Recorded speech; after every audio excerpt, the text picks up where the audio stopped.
Greetings everyone, I made this short video just to quickly highlight my reasoning regarding the semi-objective figures of merit that I apply to the review videos of the science fiction novels that I will be covering in the foreseeable future.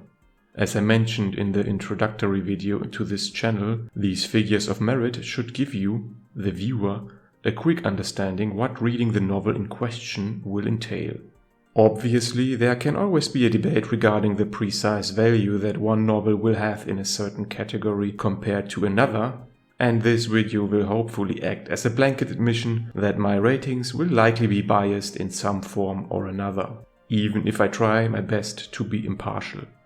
So let us quickly run down the 4 categories in question.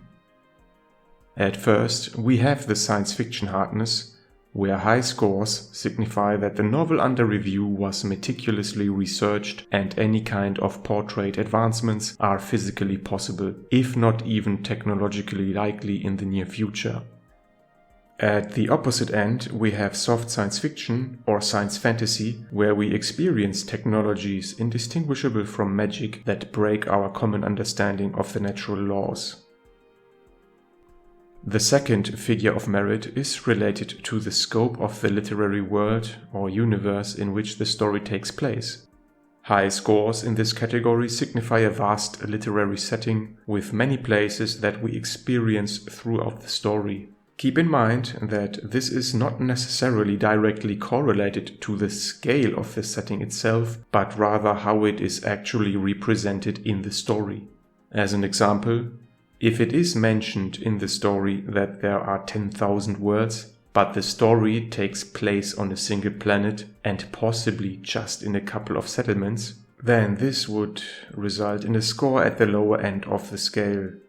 In contrast, stories that take place on a single planet with dozens of fleshed out cities, settlements, and stations that are frequented regularly during the narrative can easily score at the high end of this scale. The third figure of merit is probably the most subjective, as it tries to gauge the originality and novelty of the story. For one, the concepts in some novels might strike me personally as quite original and novel just because I read them first, compared to other books that actually might deserve credit for introducing these concepts in the first place, but of which I am unaware of. If this is the case, you can feel free to make use of the comment section to make me aware of this. Furthermore, there can always be lengthy debates over what actually constitute original and novel concepts. Nonetheless, I will try to keep this as unbiased as possible. In this category, high scores signify a significant amount of original and novel concepts introduced in a story, whereas lower scores indicate novels with more generic concepts and ideas. The fourth and last figure of merit is related to the so-called dramatis personae. Here I will try to quantify the amount of relevant characters of a book, which fortunately is a relatively straightforward thing to do. High scores therefore signify stories with large amounts of main and side characters, whereas low scores indicate the presence of only a handful of characters, similar to chamber plays.